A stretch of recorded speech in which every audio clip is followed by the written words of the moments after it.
Hey everyone, and welcome back to my channel. Today we are going to be discussing object-oriented programming, also known as OOP. OOP is a powerful tool that helps us as software engineers to write a cleaner, more organized code. Now imagine this. Think about Legos, for example.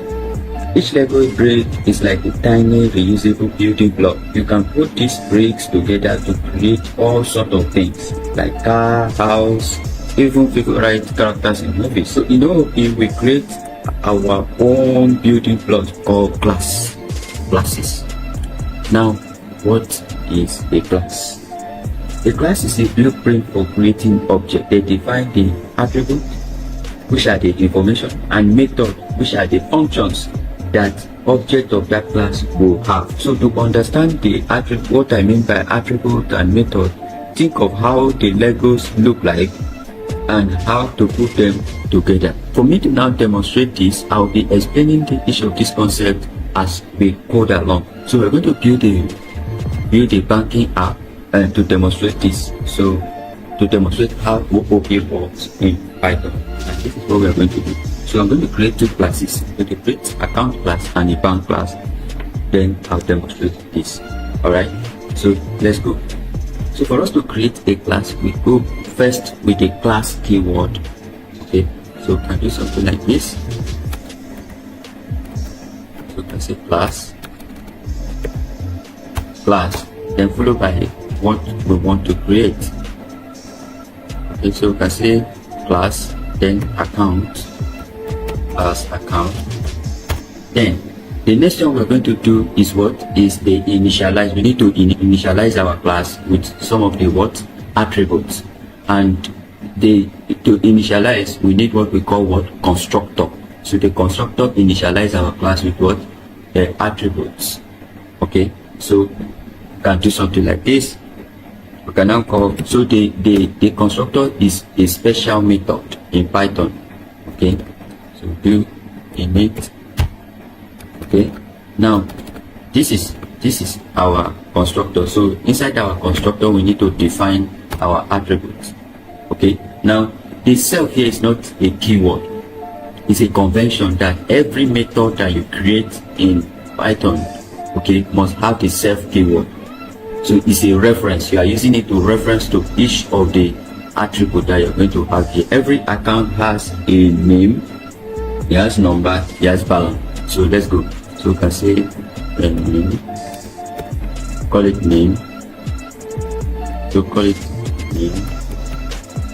Account, that's the name of the account. Okay, or I can do something like this. This is the underscore name, which is account name.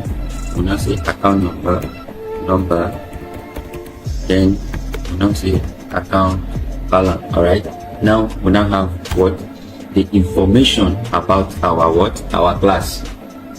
Okay, and that is what we call attributes. So these are the attributes of our class. The next one we're going to look at, we're now going to reference each of these. So we create a variable and reference them. So without that we will not be able to have access to each of these. Okay, so do self dot and account name, which should be equal to account name. Same thing we do self dot account number. Same thing we're going to do for balance. So to self dot balance account balance. Alright, so we have now defined our constructor for the account class. Now the next thing we are going to do is we are going to define a method. Okay, so we're going to have the method that deposits account into the class and the method that withdraw. Alright, so let's do that. So we can do def. So the def keyword is used as a function, but in Python function is a method. In this case, so then the deposit, which is our method name, and inside our method we're going to pass in the self. Now anytime a user is going to deposit money, there has to be a question of how much do you want to deposit. So we'll now specify a amount as a parameter. Now then we now need a logic, okay, that that is going to add the amount into our balance whenever this method is called. All right, so whenever the deposit method is called, we need a kind of logic that add whatever the user is adding, the amount the user is adding to our account balance. So let's see that. So we can do self dot account balance. So we now say plus equal to what amount. Okay, so what we are saying in this line of code is any amount the user enter, just add it to this balance. Okay, that's what we are saying in this line. Then we need, now that we have been able to add amount to balance, we need to print to the user what's happening. Okay, so we're going to print the user the amount that was deposited, who deposited, and the current balance. So we now say print. So format our print out. Okay, we format our print out and we say curly braces. So call the account name, which will tell us the name of the person that deposited. So see account underscore what? Oh, sorry, we need a self. If not, we can't have access to it. So see self dot account name. Then we'll not say deposited. Then we'll specify the amount that was deposited by the person. We'll say self dot what? Okay, so here the amount is a local variable here. Okay, it's a parameter here. So I can't come here and use self again. All right, so I'll just call it directly. Okay, so I'll do amount. Then I'll say current balance. Current balance should be what? Then I'll specify the curly braces and say self dot what. So with this, I'm able to print out to the user whenever there's a deposit in the account. Now let's move further. So now we have an account class and we have what? A deposit method. Now let's create a withdrawal method. So we can create a withdrawal method by using the def keyword again. We say def withdraw. Okay, withdraw. Then it takes parameter. Now again, when a user wants to withdraw, he needs to specify the amount he or she is withdrawing from the account, right? Okay, so we can now say withdraw. So we now say self, and then we specify the amount the user has to we ask the user to specify the amount. Now we need to specify a condition that if what he wants to withdraw is greater than the current balance, he should print there's no money. It doesn't have enough balance.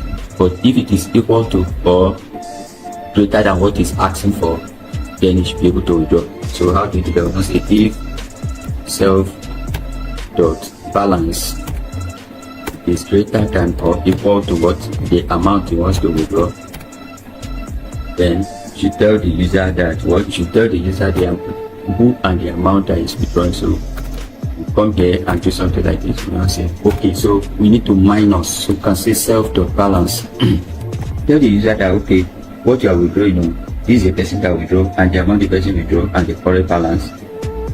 But the moment the amount is not equal to what he has there, so we now have the else clause here. So say else. Tell the user you don't have enough balance to print, and if you tell the user that okay, what you are withdrawing and who is withdrawing, so we now see the name of the person that is withdrawing. So say self dot name, account name. We now say withdrew what? Withdrew the amount the person withdrew. So we say amount. We can say self dot balance, self dot account balance, Alright, so this way whenever the amount the user wants to withdraw is greater than or equal to the account balance is the current balance, you don't have enough money. Okay, so that is it. So we have been able to create an account class with what? With two methods, the method that deposits and the method that withdraw.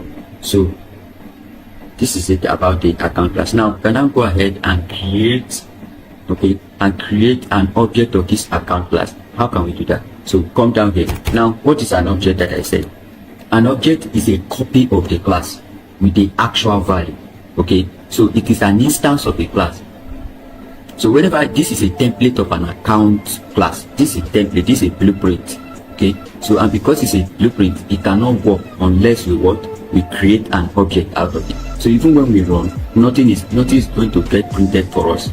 Okay, nothing, we are not going to get anything. Okay, because if this account must work, then we must create an object. Let's create an object of our class, for example. So here we're going to say equal to account1 equal to, then account, then the account takes parameter. So the first parameter is what? The account name, so we say John. Then the second one is what? Account number, so we say 1 2 3 4 5 6 7 8 9 0. Then the next one is the balance. In this case, we'll now say 450,000.